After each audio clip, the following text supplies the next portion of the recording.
All right, let's bring this meeting to order. The January 5th, 2021 Newburyport Conservation Commission meeting. It's taking place on the Zoom platform, and this meeting is being recorded. The first item on the agenda, the November 17th? Was that our last meeting? December 17th. December 17th, okay. So it's 15th in the Oh, note. 15th, sorry, 15th. Okay, December 15th. All right. Anybody got any comments, questions, additions? Motion to approve. Second. All right, Paul Healy. Do we lose you, Paul? Here, Oh. yes. Oh, there you are. Yeah, your audio is terrible, Paul, just so FYI. All right, Steve Moore, Yes. Dan Warshaw, Yes. David Vine, Yes. Ron DeCola, Yes. and I vote yes. Next item are the Plum Island updates. We have Plum Island updates. You want to give an update on the MRBA, either one of you? You do it, David. I guess it was more of a review of what was going on. There was one of them, I wish I had my notes with me. Were they dropping the Newbury and was it Julia? Yeah. And Salisbury, I saw that they're dropping those 103 studies Yeah. because of cost. Yeah, budgeting, which kind of came out of the blue. That had been kicking around for a long time. Yeah, that was really surprising. And not sure where that's all going. The other thing was there was quite a bit of talk about the Reservation Terrace, the project that had those super bags, the sandbags. That had gotten raveled, and at that point it had just occurred, and I don't know what the follow-up was, and I was kind of curious, Julie, on that. Yeah, actually, it's a good question. I did set up some photos that I'll just present right now, just for people who haven't been out there.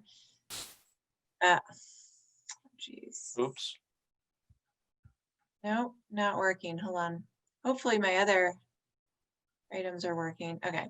So just these photos aren't coming through, which is disappointing because anyway, what I was going to show is a picture of the sandbags placed right in front of the row of concrete blocks along Reservation Terrace that we've all talked about. And before which was like probably 2 weeks ago, 3 weeks ago, maybe, before the storm that we had right around Christmas. And then a photo right after Christmas, the day after the storm, when really what happened was the blocks and the sandbags were overtopped by the waves. The Reservation Terrace was flooded, the homes were flooded, sand, probably about 2.5 feet of sand ended up on Reservation Terrace. And you couldn't even see the bags anymore. They were sort of toppled over, pulled out. A lot of them were buried. Even the concrete blocks, which have been there since the 70s, were knocked over, pushed around. Any of the ones that were on the second row were knocked off.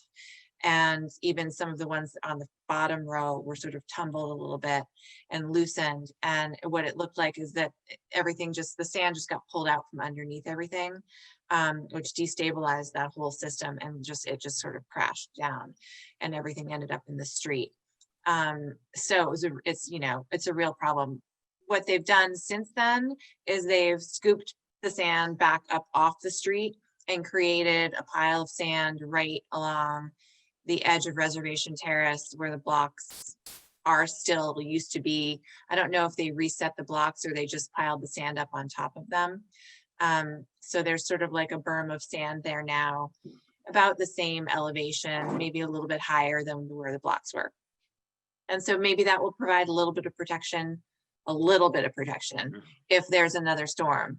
But really I was standing out there the day after the storm. It was calm and sunny, although there was probably residual wave action and residual high tide from the storm.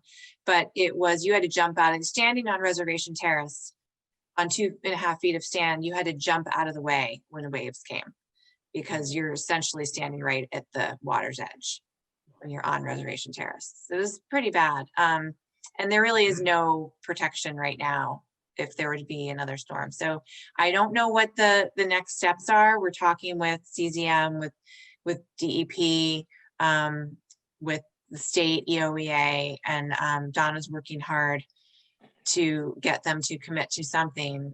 We still don't know what that would be. So there's really it's hard to even know what you could do out there, because there's really no room left. There's no dune left. It's just going to be, and we don't want to throw a bunch more sand out there only for it to go right back in the water. Can the sandbags be put back in place, or are they gone?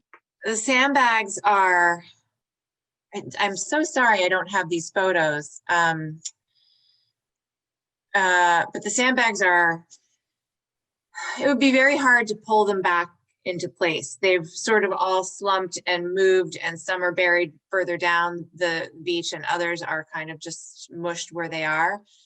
I suppose an effort could be made to pull them back up.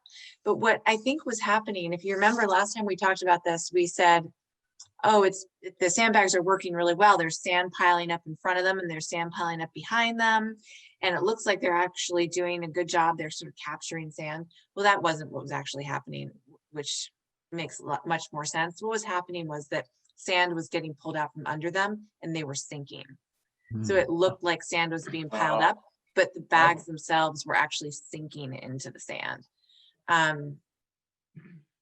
So I don't know. I'm not the right person to ask about what the next step is, but we are working on it. I'll give you an update as soon as I get one. Well, I know when we decided to put them in there that the engineers who designed it didn't have a lot of faith in whether it would work or not.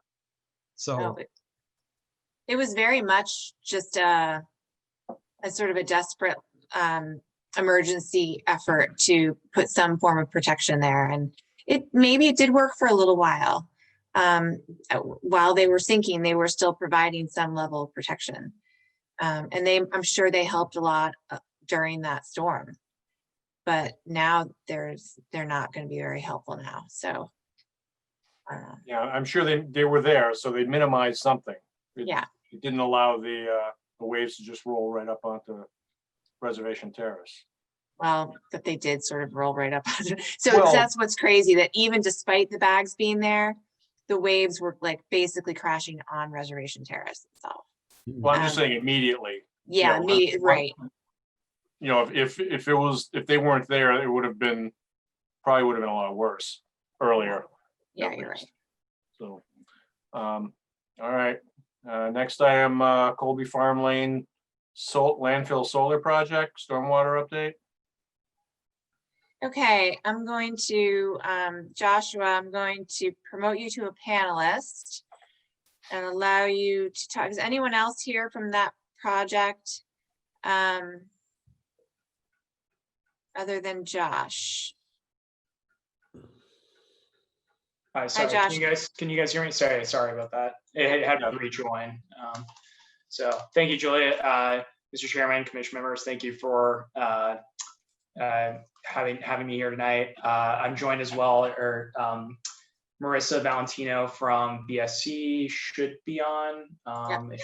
She's got her hands up. I just moved her too. Yeah. Perfect. So thank you again for your time. Hopefully this isn't a long conversation, but want to answer any questions you may have. As the commission might be aware, or definitely is aware, we obviously permitted the proposed solar project on the landfill on Colby Farm Lane some time ago now. In late 2019 was when the planning board permit was issued, and then we obtained a post-closure use permit from DEP the following February and into March.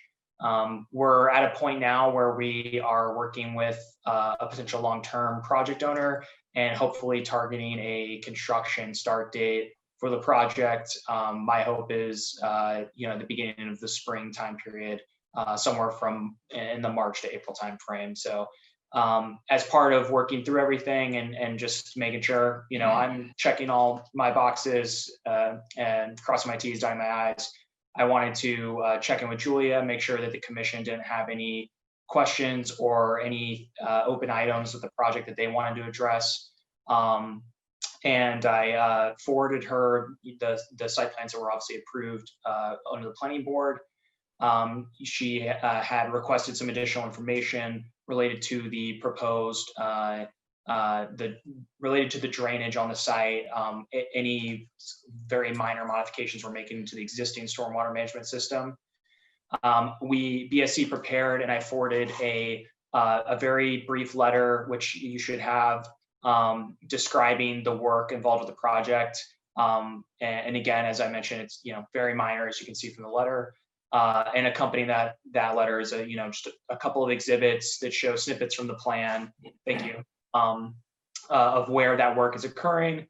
Again, when I say work, I'm really just referring to the slight change to one of the outlet structures in Basin 2 of the existing stormwater management system. So with that, I'll leave it there. Hopefully, I hope that you've had time to just briefly read the letter and look at the figures. And if you have any questions, Marissa from BSC's can definitely answer them, and I'm happy to answer them as well.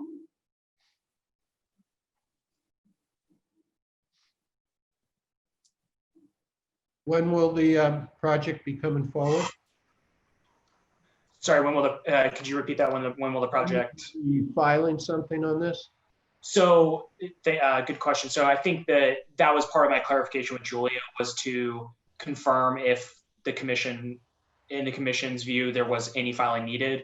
We had been under the assumption that there was no filing needed, primarily as we would classify the extent of the work to be done on the existing stormwater management system as effectively maintenance, and to be done under the existing order of conditions under which that system was created and is maintained. So again, that was something just to confirm here and make sure that no one on the commission felt otherwise based on the work that's being proposed.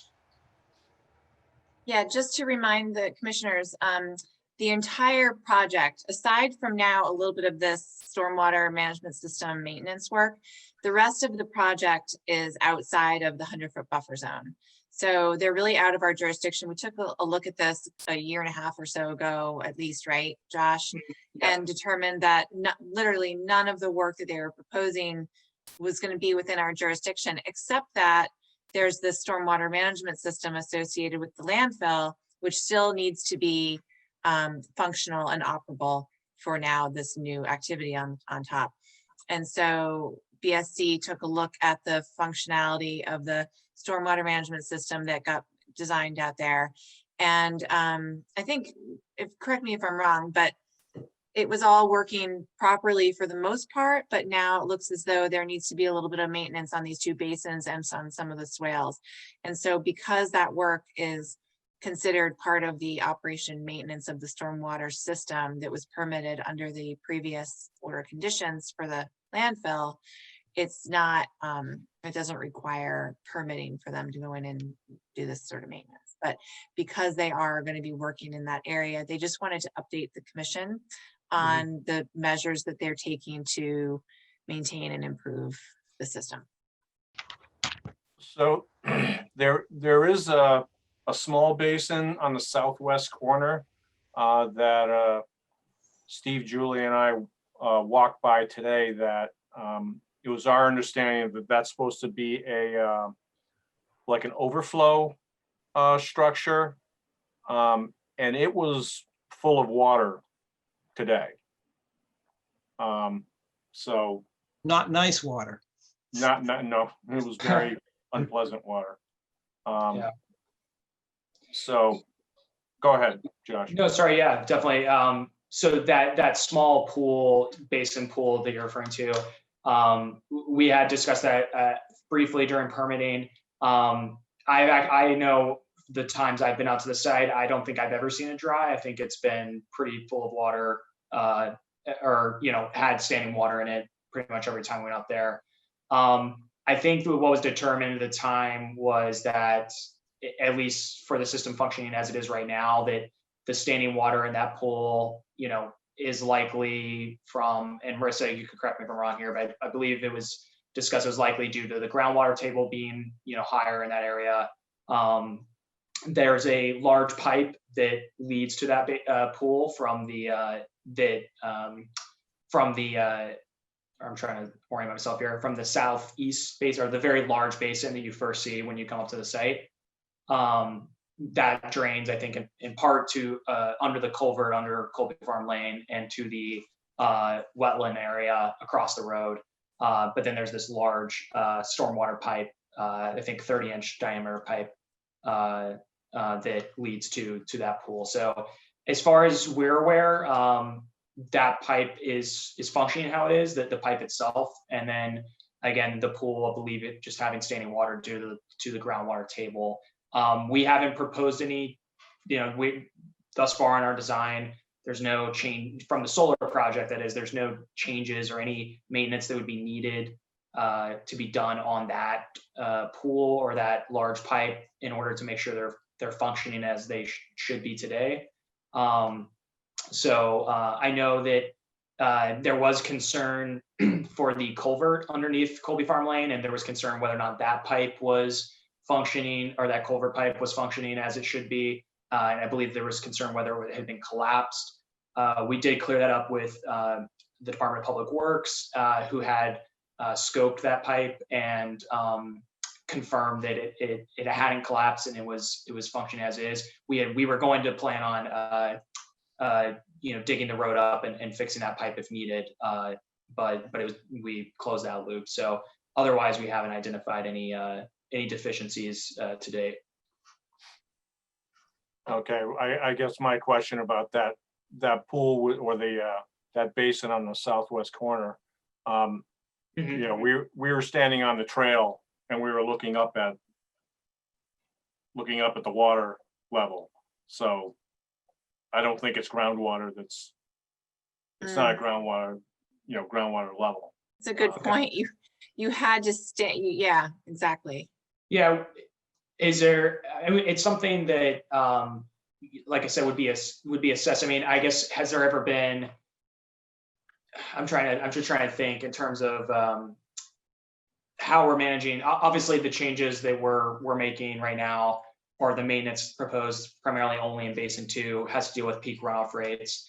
At the time during permitting with the planning board, I know there wasn't a concern raised with the there was some attention brought to the water itself. And in terms of, I know you mentioned, you know, your observation that the water didn't look nice. And I believe at the time there was discussion about how, you know, if there was concern about the quality of that water that's in there, that should be handled, you know, with DEP and the closure certification for the landfill. That should have been taken care of with inspections from DEP, which can certainly be followed up on. But in terms of the standing water, I don't think that's something I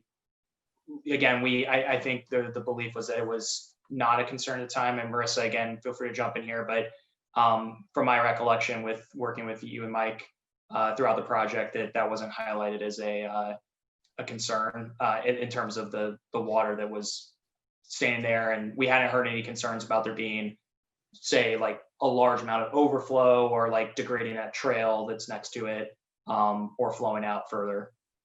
So Yeah. can I just before Marissa, I just want to add, as Josh said, it's not really doing any harm. It doesn't appear to be causing any problems necessarily, but the issue is we don't know where that water is coming from. Like Joe said, it's the water, there's always water in there and it's always flowing out, and it is high. It's significantly higher than probably the water table, because like Joe was saying, we were standing out there today and it's above where you're standing pooled in this pond.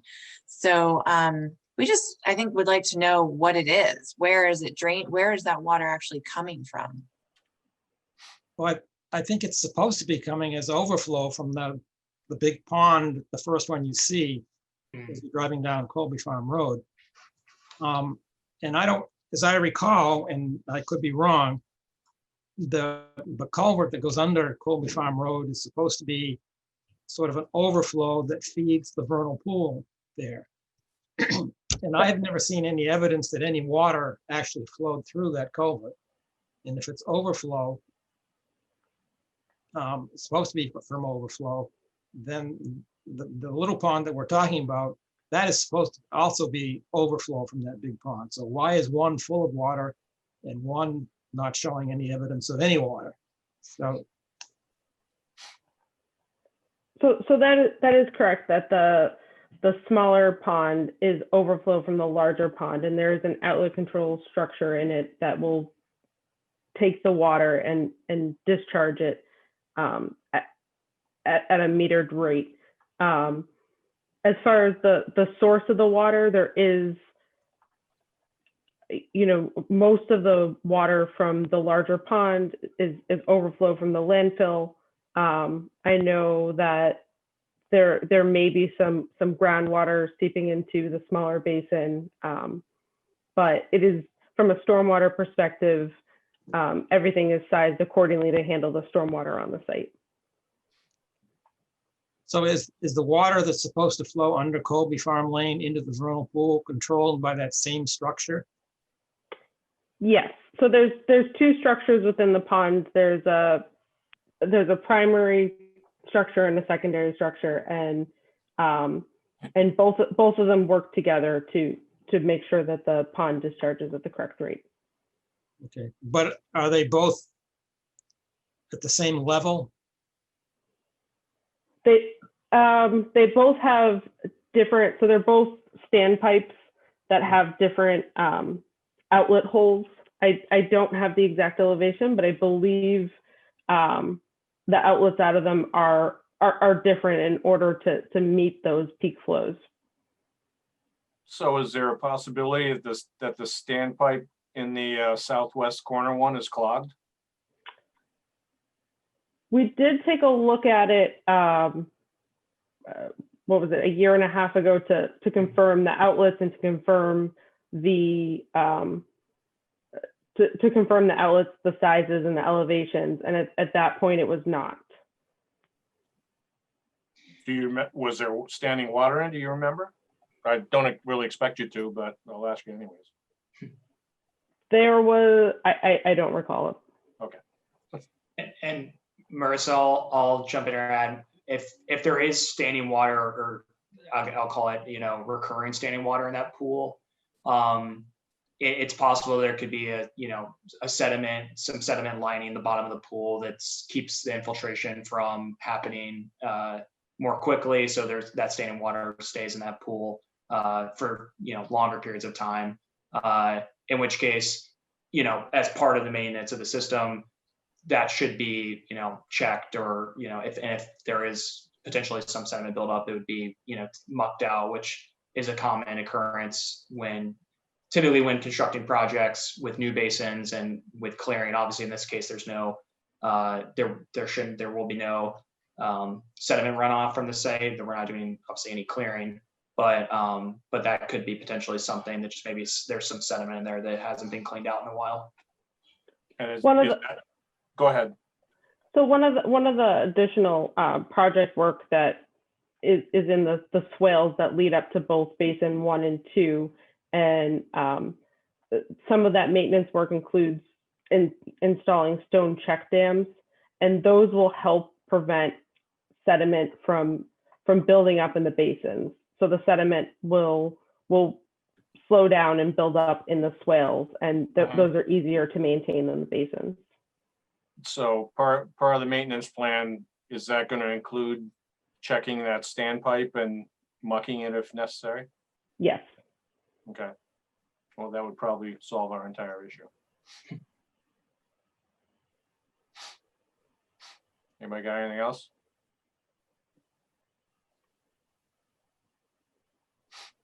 You guys have anything else? Josh?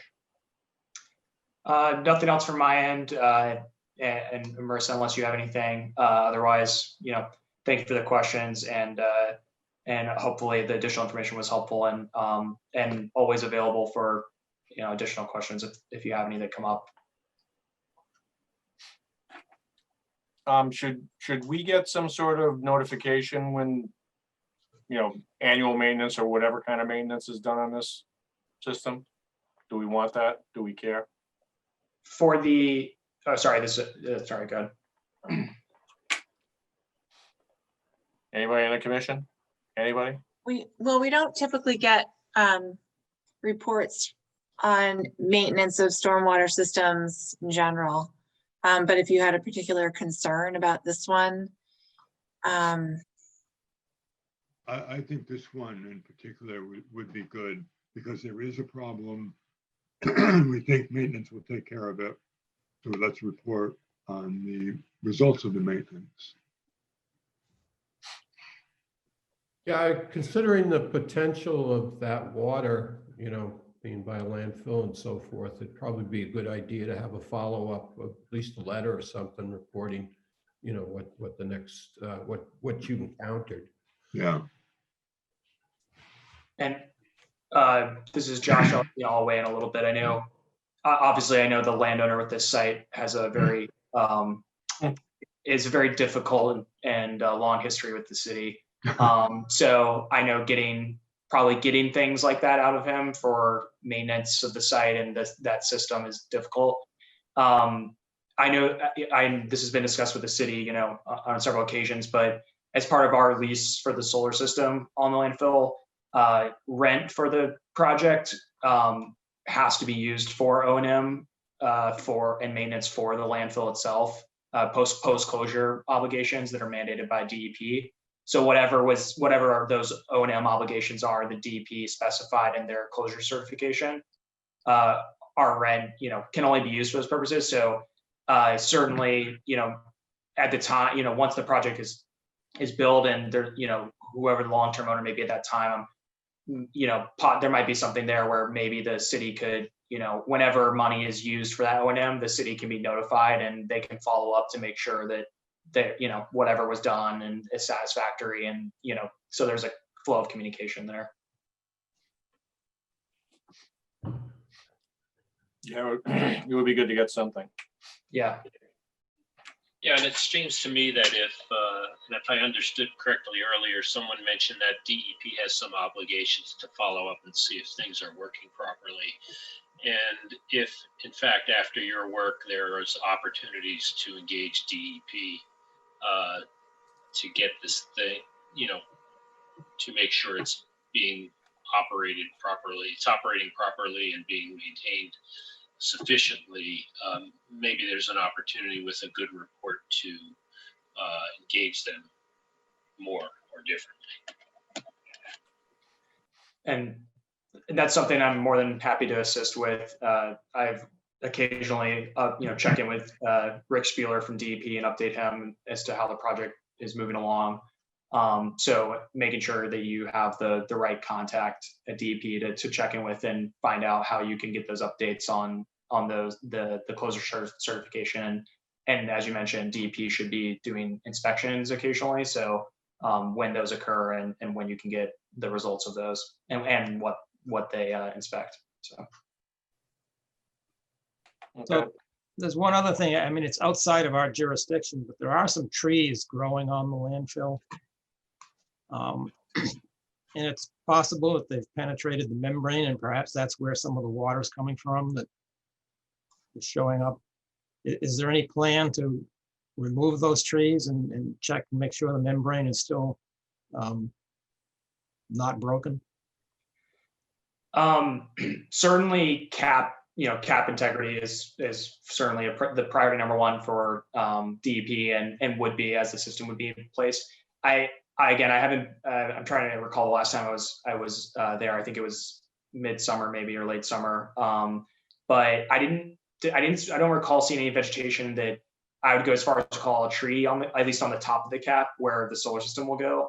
There definitely is certainly tall grass growing, and there could be root structures that are going down into at least the top soil and sand infiltration layer. So if I think that can be, that's part of DEP's inspections, and obviously, and certainly before the solar project would be, anything would be installed, there would be, DEP would require, as part of our permit, would require, inspections and making sure that the cap isn't, during construction, there would be inspections to make sure cap integrity is maintained, and then there's no disturbance from the installation of the solar system. So if that's something that's a concern, I'm sure that can be remedied prior to construction, that someone's been out there and checked to make sure that there's nothing that would cause concern of a cap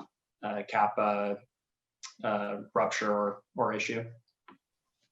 Yeah, well, I'm sure this isn't your first rodeo on a closed landfill, but any integrity issues, if it starts undermining, collapsing, will be an issue for your system too.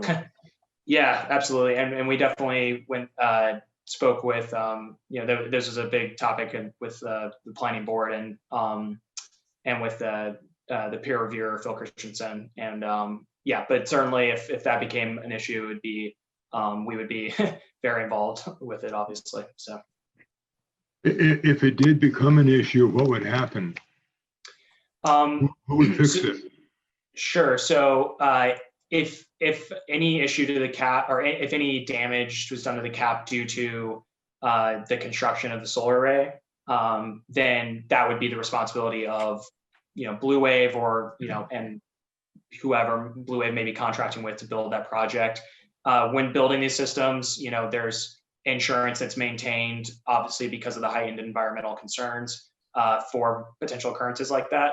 And DEP would, there's a process where DEP would shut down the site, construction would cease. DEP would oversee a repair of the cap if needed. And then once that repair has been satisfactory to, their standards, only then could construction, recommence on the project. So it wouldn't be I guess maybe if there's a hidden question there, it would not be the landowner having to take care of that repair or dragging his feet, as long as it's if it was caused by the construction of the project. Well, what if the cap was damaged, but not by your project? Then, yeah, that is the kind of limit of liability there. So if somehow the cap were damaged and it was determined that wasn't due to the solar project, and that was outside of the solar project's influence, then that would be the responsibility of the owner of the landfill. I know there's been a repair previously, and that was done on the eastern facing slope, or at least riprap was put there to stabilize the cap additionally. But that would be the delineation. So. Okay. Anybody else? For me. All right. Well, thank you. Yeah. Appreciate your update. Yeah, very much. Thank you, Chairman. Thank you, Commission members. Again, if you don't have my contact information from Julia, feel free to ask for it. And if any questions come up, send them our way. But you'll certainly be apprised as we get closer to construction, and any necessary filings or reports related to construction that we may have to make would be coming through, but that won't be for a little while. So, Okay. Thanks, All right. Josh. yep. Thank you. Thank you. Thank you, everybody. Thanks. I do want to, we're not going to do it right now. We'll move on to certificates of compliance, et cetera, but do want to discuss the Parker River Clean Water Association request to for a bridge over the Little River, but we'll wait till after these other items. First item is Kevin Conway, care of Lisa Mead, Telman Costa LLC, 1161st Street, certificate of compliance.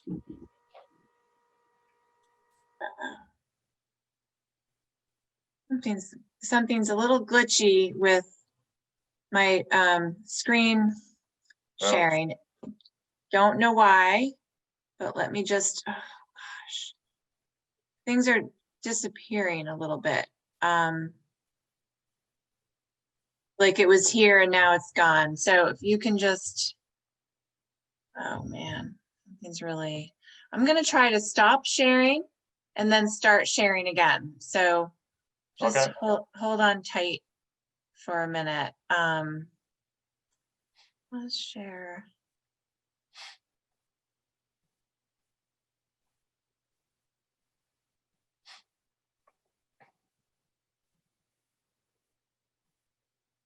All right, stop sharing. Let's try again.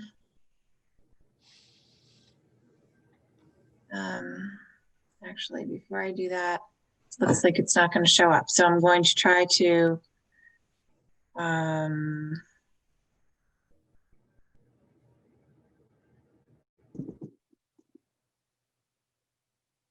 it's saying insufficient data for image for some reason. I don't understand why. Let me close it and try to reopen it again.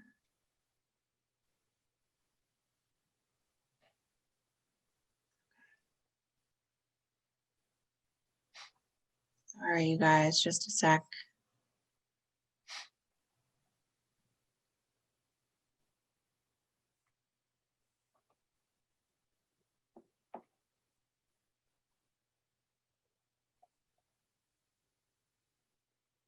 I don't know if it's something wrong with my.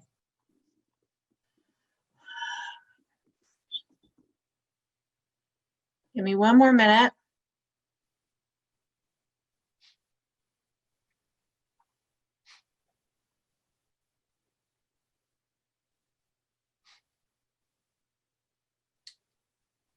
And you're, Is the screen still blank?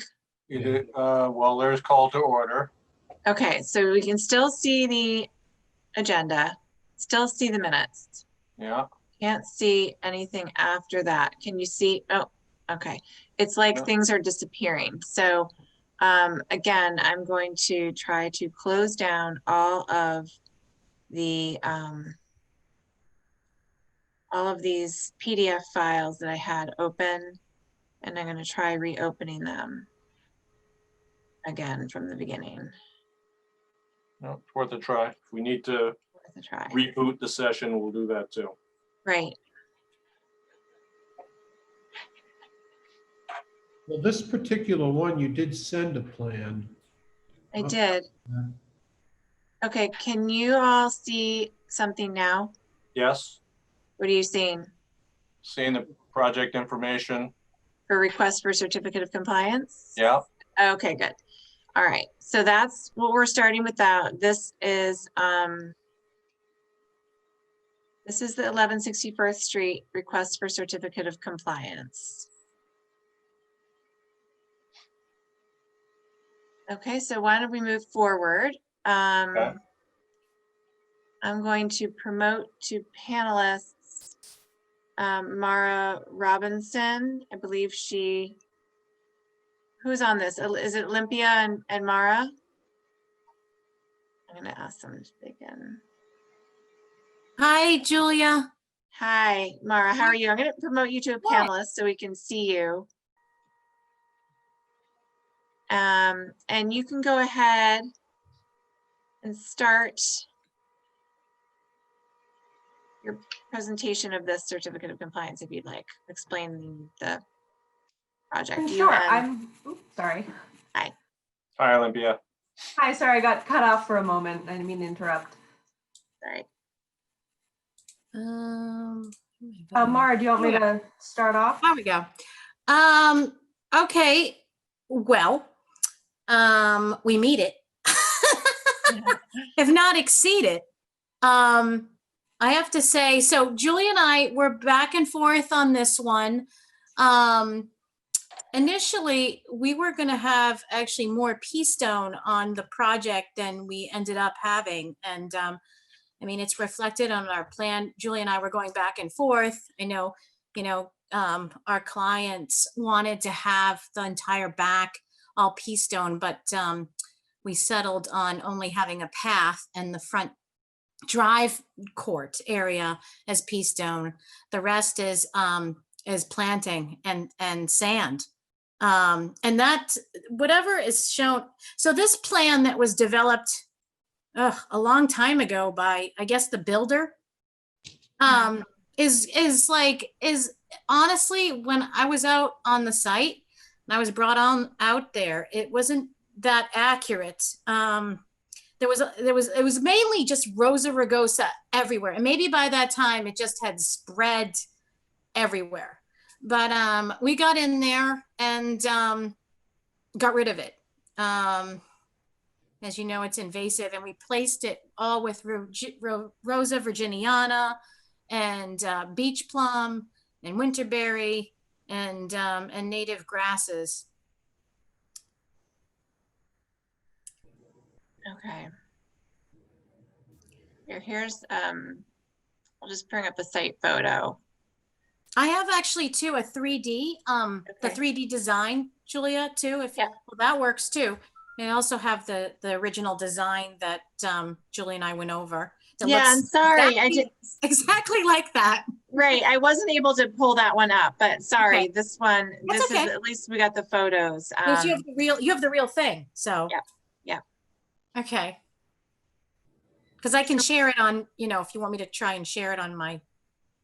No, that's okay. I think this will do, but where Okay. are the grasses? It just looks like Okay. there's less planting than was originally.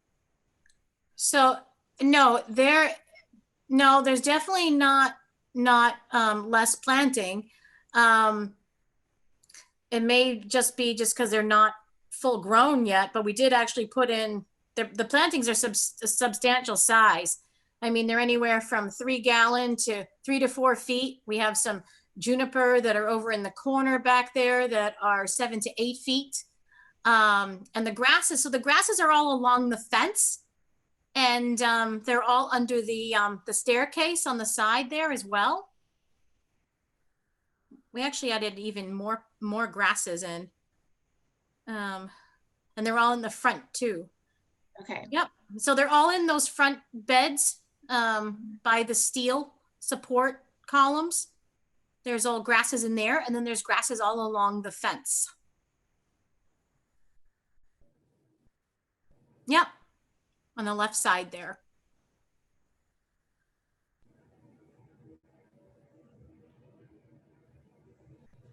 Okay, and we got the as-built plan. We do have that as well. And we've, one Someone's of the got things, that. Yeah, This- that's my cat. Very loud one. this was the Okay. project, if you remember, where they built a utility chase as sort of more like a room. And then they were asked to reduce it back in size, and this was the outcome. So this came out really well. They definitely reduced the size back down, and the modifications worked. So that looks good. What is the ground cover around those trees? It's all like, it looks like a light brown color, pretty much looks like the majority of the site is covered in it. Can you describe what that is, please? Sand. Okay. Yeah, it's just sand. It was just because it was just freshly put down, I think, when these pictures were taken, and that's why it looks the way it does. So Mara, do you expect other things to grow in there? Do you expect dune grass or anything to fill in the bare areas? No, It is pretty because bare. It looks like it should be more vegetated than that. no, You've got a because- pathway, but the pathway is really just a different type of loose material. Is that Right, sand or is that crushed stone? nope, that's sand, and then there's pea stone in the middle that has Okay, the yeah. cobble on the All right. sides. No, I think maybe it looks so bare because it was all invasive Rosa rugosa before. So it was all, full of that. These roses are gonna get bigger. They're gonna get to be about 8 to 10 feet and fill in, but they're not gonna be overly, crowded in there. So But it will fill in though. It will fill in. Yeah, And it is regular sand, so beach It's grass will grow in it. it could, Yes. yes, yeah, potentially. Yep, and as we know, beach grass definitely takes off for sure. Okay. So was that fire pit in the original plan, or is that an addition? That's a portable fire pit. So that's just one. And Libby can even speak in behalf of our client about that, but that's just a portable fire pit. It's nothing that's built. It can be moved around. And to just refresh the commission's memory with this, I know this project was proposed a long time ago. The original order of conditions was issued in 2018. And I know as this design work really began, it was the start of the pandemic, which feels like it was 10 years ago, even though it was just in March. So what Mara worked on and worked with Julia on is a design of this whole back area, which I apologize for not including in this documentation with a certificate of compliance, because it was never affiliated or formally approved by the commission. It was kind of this back and forth progression of what should go where, the removal of the Rosa rugosa, the replacement with native plantings. But this walk is almost identical to a plan that I believe is dated March 2020. I have a copy of it. I think it was sent to Julia back in, where is it? Back in March or I early remember April. this. Yeah. I remember this now, and I apologize, Mara. We did talk about it. It's okay. I guess it's It was a long just time ago. between what you see when someone shows you a landscape plan, like the one that we had, the original one, it shows just vegetation everywhere. Yeah. Yeah. And then when you see on what happens on the ground, it looks just like there's nothing there in comparison. The reality versus the plan sometimes doesn't quite. And I think our goal was to make sure that your revised plan was going, which is what the homeowners wanted, was going to just make sure that it had the same square footage of native vegetation Yep. as the original plan. And so I guess that's what we just need to confirm on this, because it looks sparse. There's a lot of gravel. Right. Well, there There's was a lot of, areas on the plan that says existing landscape to remain. And I guess that would be something to check as well as per the plan, is it all remaining? Could we pull up that plan? Do you mind, Julia? Oh yeah, it would be right here. Sure. So I do want to point out that there's a series of vegetation and like little plots on the left. It's my left-hand side of the plan, and those are actually on the neighbor's property. Unfortunately, These? Correct. Okay.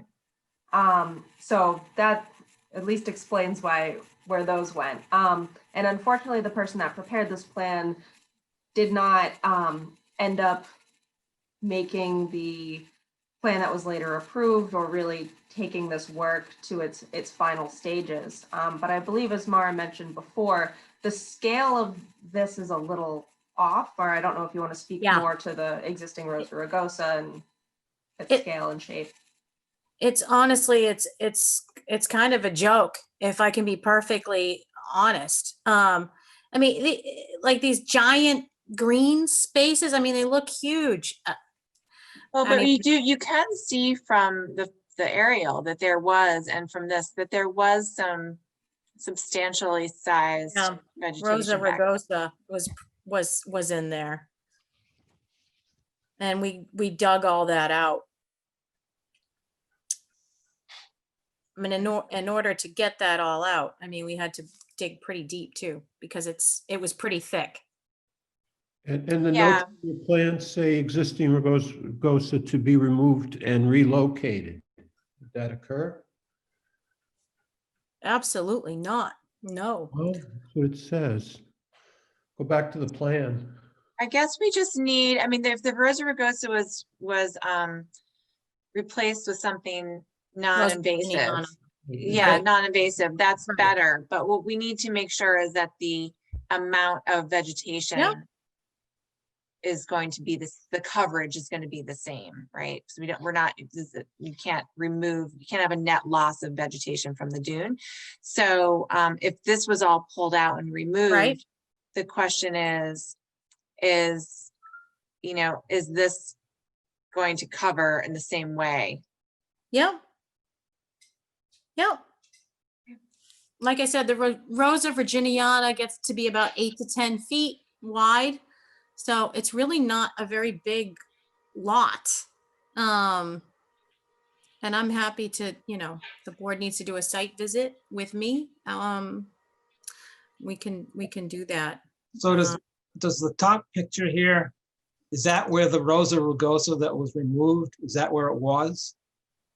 The top picture, no, not really. I mean, half of it, maybe. Not near where the juniper is, but the other side, where you see the smaller shrubs, that's where, in that area where some of it was. Down In in the- here. Yep, right. Okay, so the fire pit and the chairs are where the Rosa rugosa was that was removed, Yes. correct? Yep, some of it. Yep. And you can see the trees still on the other side of the fence there, which are overreaching, which may account for a lot of the greenery in that aerial view as well. Okay, so I mean, I guess as long as the areas that are not part of the pathway, part of the fire pit, part of the driveway, which was existing, and parking area, that these areas that are sand and you've got some of the trees and the shrubs planted in Yep. here, if those are to remain as strictly vegetated areas and fill in with the new shrubs and fill in with whatever wants to kind of move in there, Right. then that seems like that will balance out from what was lost in terms of coverage. These are definitely, they're native to the island. They're not invasive. They're specimen quality plants. And they're definitely a lot bigger than what the board typically requires to put in. So I think it came out beautiful. Has it gone through 2 growing seasons yet? Not yet. One thing I am gonna say is I'm toggling over here on the city map site between 2017 and 2020. And honestly, I don't see a big difference in vegetation there. I'm kind of amazed that there isn't that much of a difference. It At least was as of- not a very heavily vegetated site before either. Yeah, at least as of April of 2020. And the new house is there too, in that April shot. So it wasn't super vegetated in 2017, just at least not from the aerial photos. That's my 2 cents. So I guess my concern is, would we want to issue a partial certificate since it hasn't gone through 2 growing seasons? Kind of, do we need to do that? We need to Make do sure that, don't we? make sure that everything survives. Right. When was all this put in, Mara? How long ago? This was back, I want to say July, August. Again, it seems like it's been 10 years ago, but yeah. Oh my gosh.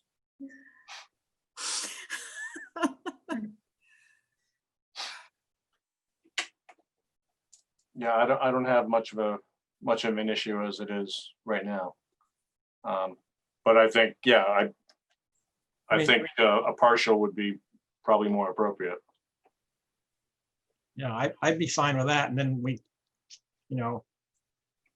a year from the coming August, assuming everything survives, we'll do the final. Mhm.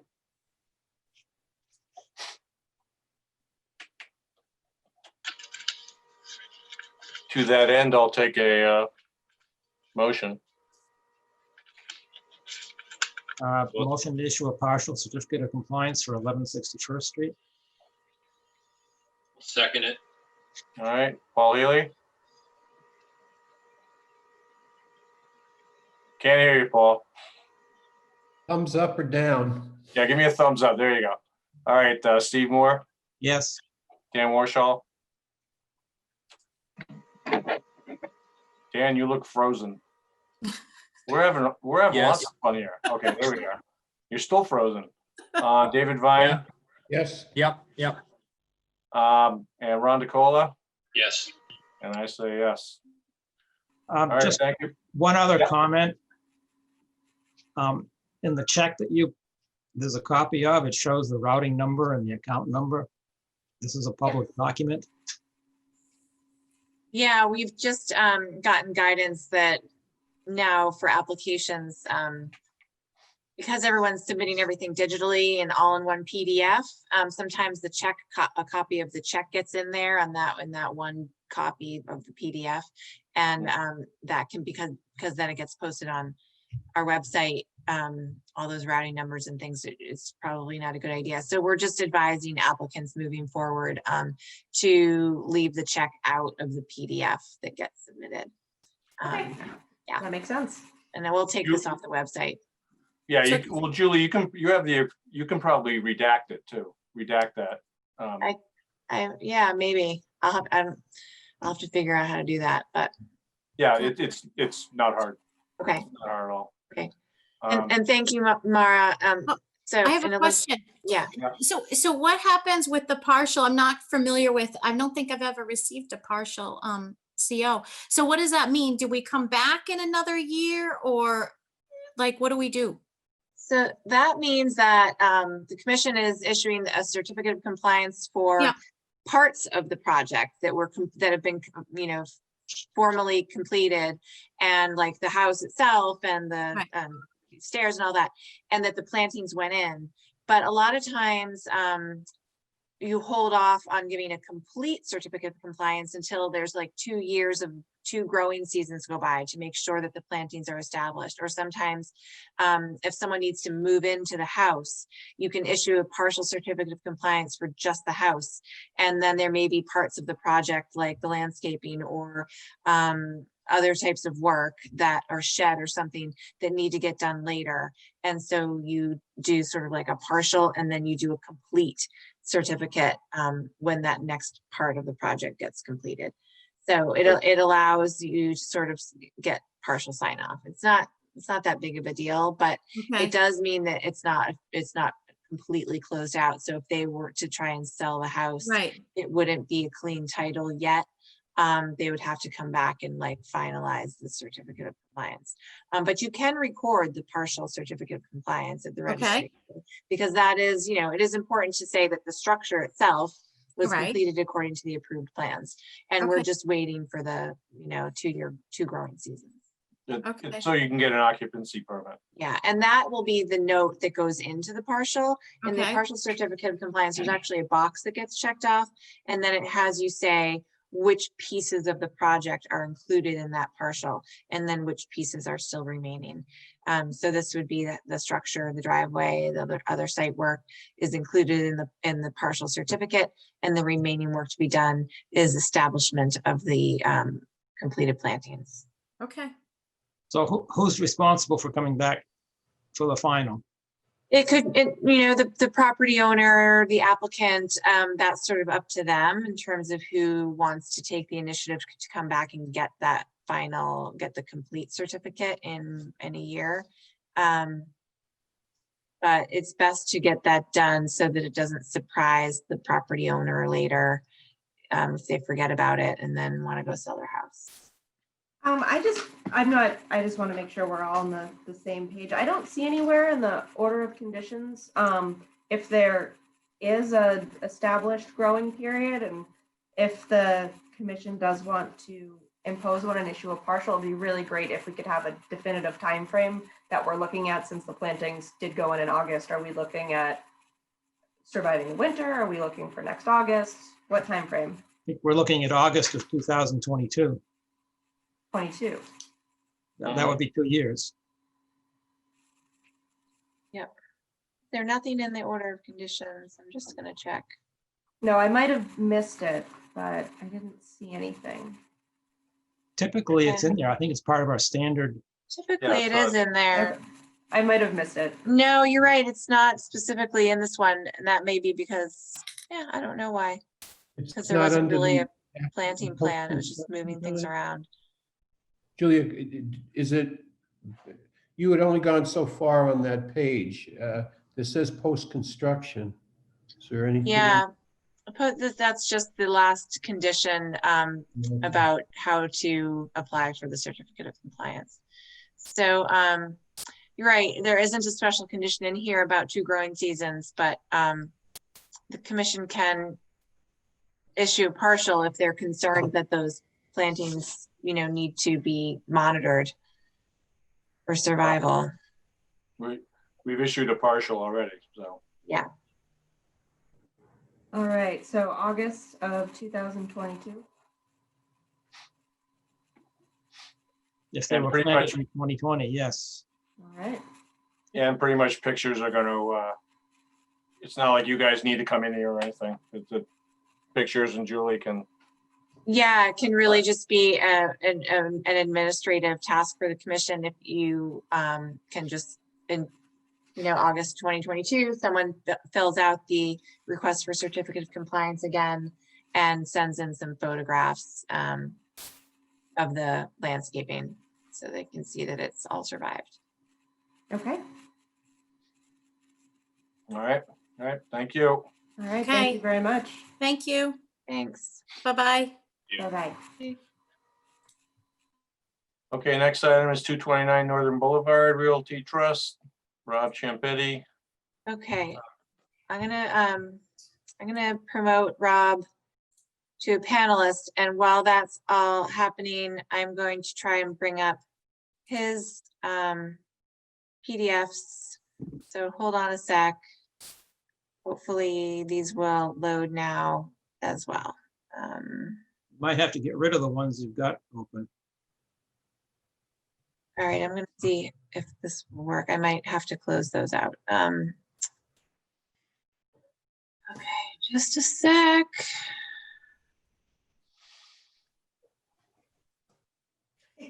All right, can you guys see this request for determination of applicability? Yes. All Yeah. right, good. All right, then we're on target. Okay, Rob, are you here? I am. Can you guys see me? Yep. Yep. Well, thank you, Julia. Good evening, Mr. Chairman, members of the commission. As Julia pointed out, of course, my name is Rob Champetti, and my wife and I are the owners of a cottage, a second home at 229 Northern Boulevard, which we own in the name of the trust, 229 Northern Boulevard Realty Trust. We are before the commission this evening on a request for determination of applicability on basically 2 components of revision work to our grounds. And as you can see from the photograph that's up, there's 2 points to what we seek to do that we ask the commission's approval on. One is to remove and properly dispose of all of the existing impervious asphalt blacktop that currently, as you can see from the photo, covers the front driveway as well as the front parking area. And then there's a driveway to the right-hand side of the house if you view it from Northern Boulevard, as shown in the photos. And we wish to replace that impervious blacktop with a pervious natural round stone with granite cobble retaining edging as shown in the drawing. And it would be the granite cobbling specimen that we see often in the dune resource area as sort of a retaining edging. The second component of our proposal is to remove the existing lawn along the leftmost or the southerly most portion of the front yard of the cottage.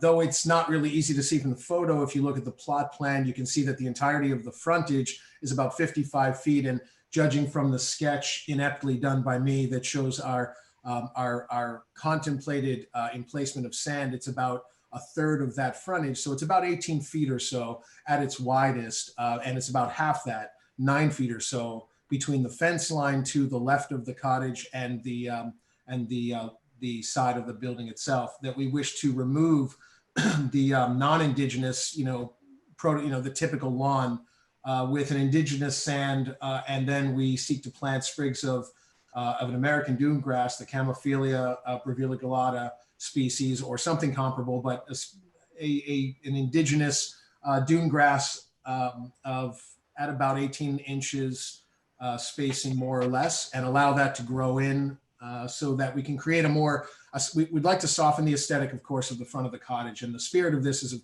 also to remove the non-indigenous, what we'll call, the unsightly, in my opinion, though I'm going to throw out there my personal taste and preference. It's also a harsh material, as we all well know, for a dune resource area. So we're seeking to kind of do two things. One is to spin back the wheels of time a bit, to soften the cottage's curb appeal, but also to remove these harsher hardscape elements and replace them with more indigenous elements that will grow and help retain the dune that we sit on out on Plum Island, and just be a better coverage from a drainage standpoint as well. Yeah, this one's a pretty easy sell for us, just so we're clear about that.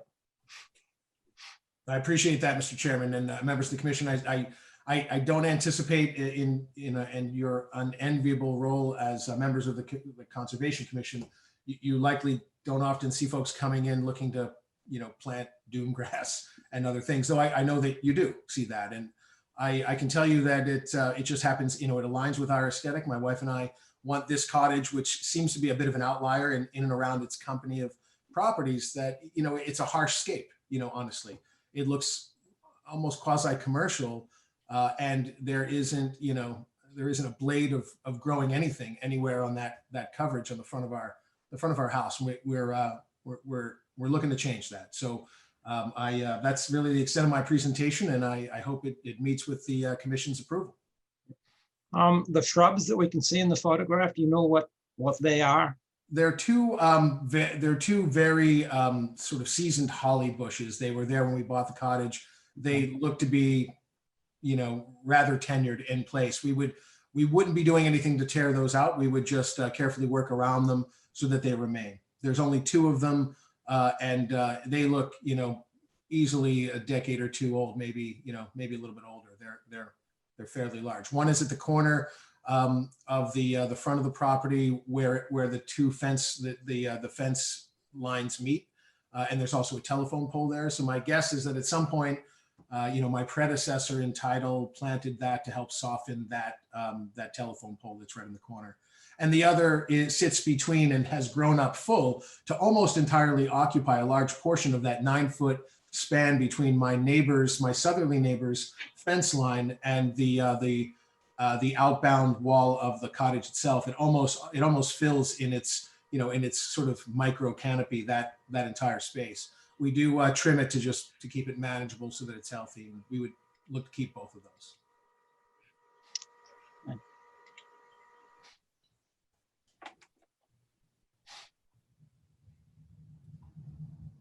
Anybody?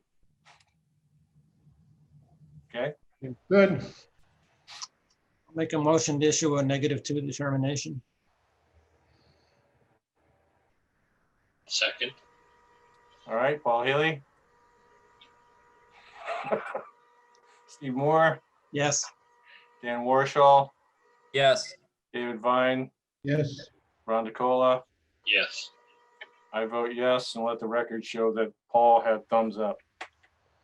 Thank you, members of the commission, Mr. Chair, Julia, and Happy New Year to you all, and have a great evening. Thanks for your time. Thank you. Thank you. Take care.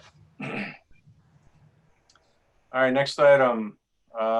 Michael F. Riley, Lorraine K. Riley, 2 Spofford Street, request for a certificate of compliance and extension. Can't hear you. Now we can't hear you, Julie. Oh, boy. Yep, can't. Now you're off. Now you're on. And we can't hear you. Joe, can you hear me now? I can hear you now. Ah. Now we're just going to swap between people. Yeah. Yeah, see your lips moving, but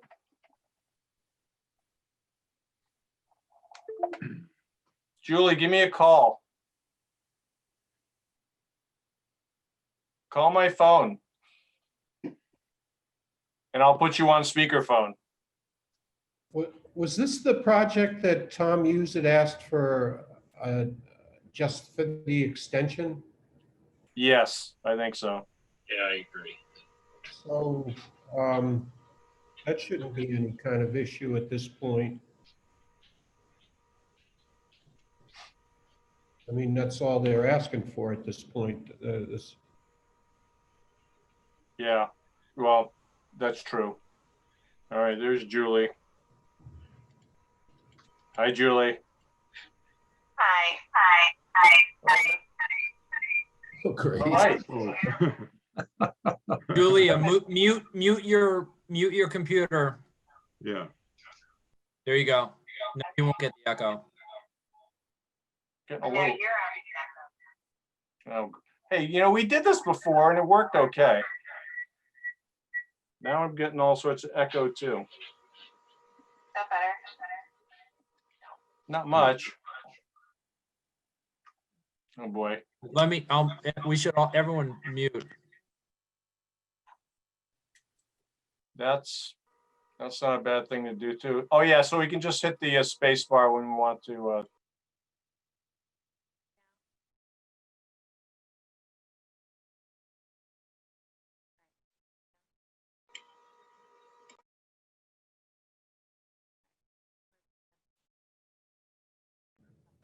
Joe, you can't be muted if we're going to hear Julia. Yeah. Yo, you gotta come back. I don't do this technical thing well. It's really bad. It is. All right, well, we're almost, we're We getting- are almost done. So let me just, wait, Joe, take me off of speaker. Yeah.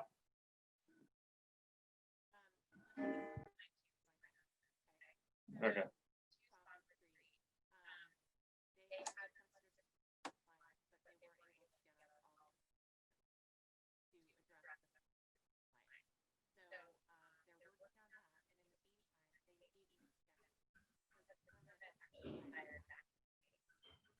No.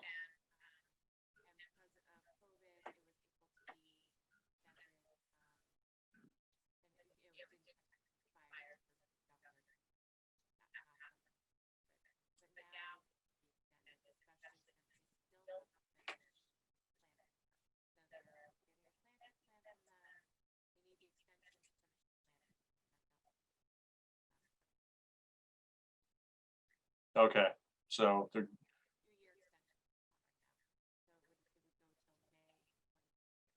okay. Now, why am I'm hearing an echo of me too, but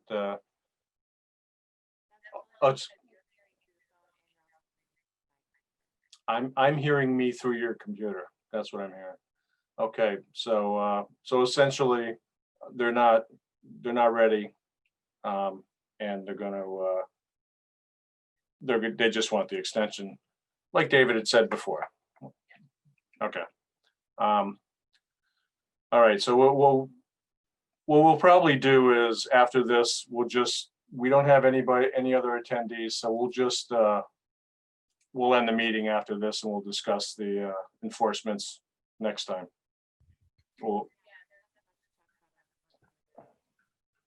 Okay, so all righty. Have you So, given Jerry direction? Go ahead, what, David? Did you give Jerry his direction after the site meeting today? Yes, yeah, Julie, can you share what you sent to Jerry? Actually, what Catch maybe up we on should, that, but I was just concerned that we weren't holding them up.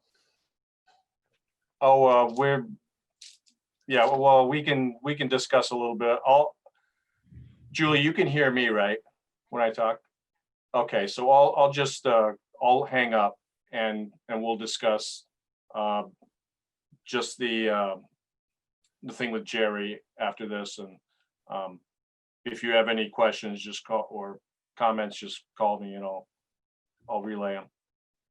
All right. Yeah, so we just need to do an extension for a 2-year extension for Spofford Street for the order conditions. Make a motion to issue a 2-year extension for the Spofford Street. Second, All right, Paul Second. Haley, Yes. Steve Moore, Yes. Dan Warshall, Yes. David Vine, yes. Ron DeCola, Yes. and I vote yes. All right, that's that. And with regards to our site visit, Steve, Julie, and I walked out there. We started at the end of Colby Farm Lane. We did the entire Marlene Schrader Trail all the way out to the old roadbed.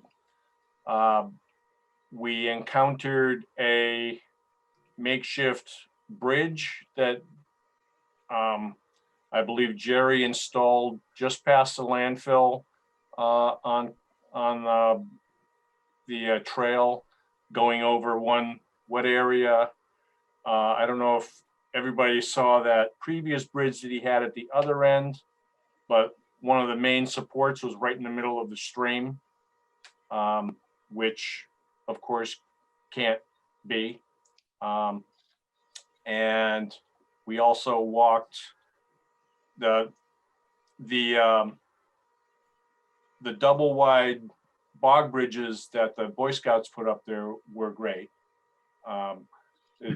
It was very wet out there, and you're way above it, probably like, I don't know, 6 inches above the water.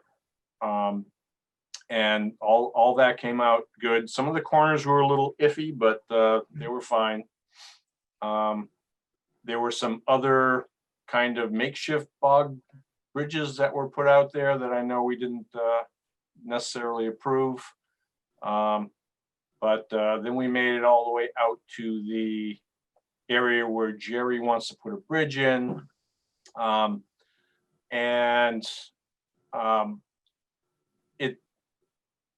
It's very iffy whether he should put one there. It is in, obviously it's in a 25-foot no disturb. He would need a variance to put something like that in. Most likely, they'd have to cut down a large tree, probably, I don't know, what was that, Steve, like a 10-inch diameter tree? 8 or 10 inches in diameter, at least one. Yeah, at least one. And there's, it's being sold as a handicap accessible bridge, but the trails on either side are not handicap accessible.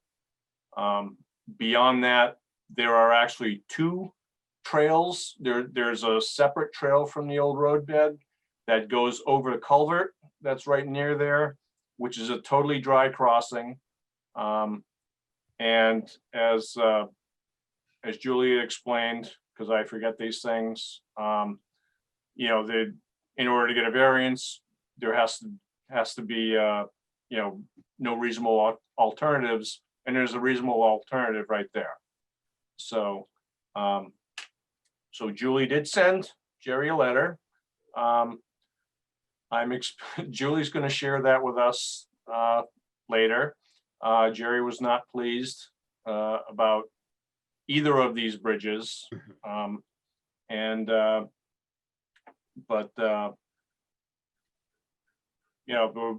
I don't know that we're ever going to get anything from him, because it's going to be a tough sell, because it's really isn't required. But Steve, you have anything to add? Oh, yeah, in my opinion, there's no need of having a bridge where he wants to put one. You could put a couple of flat rocks in there and people would be fine getting across. And again, it's fine to put a bridge in, call it handicap accessible, but there's no way currently on either end of that bridge for a handicapped person to get to the bridge. There would have to be some major trail construction in order to get a handicapped, accessible trail to the bridge. unless the bridge he's planning on would go all the way to the road bed, that would be a very large bridge. Mhm. And there certainly is a very viable alternative that's, 100 feet away.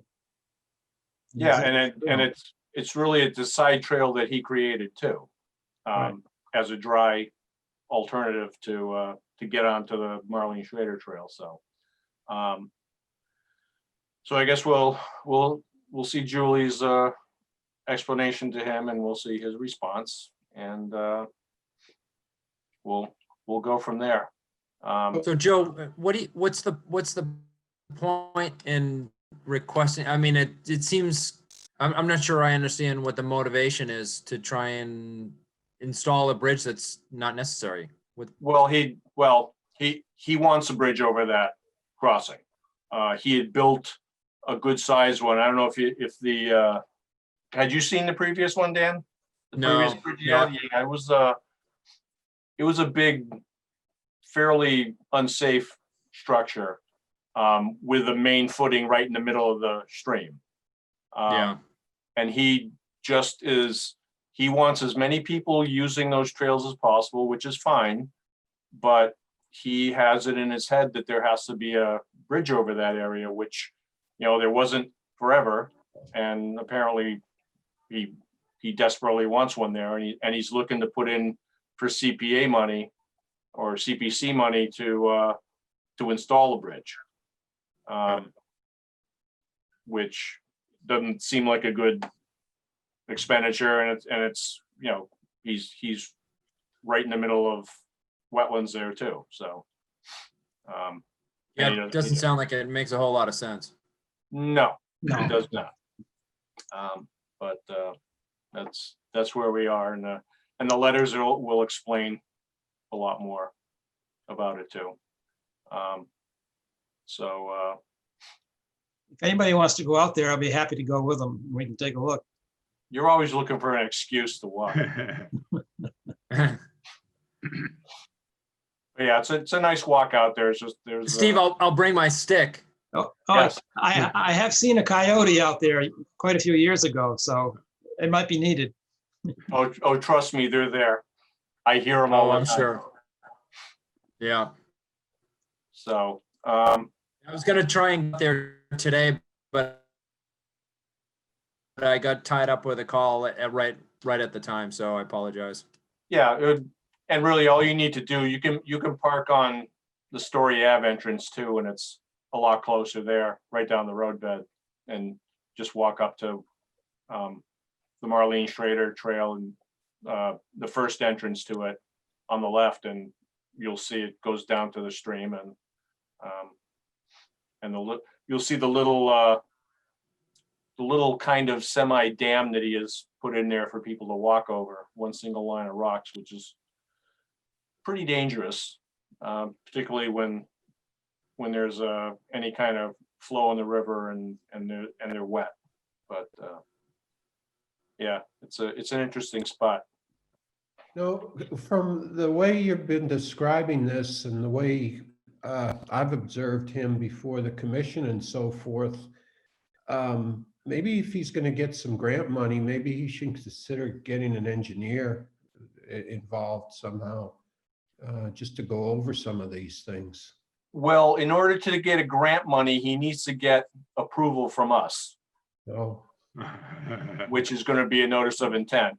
And so, so that's the kicker. And he needs a variance, and there's no way he can get a variance. Yeah. As a viable alternative.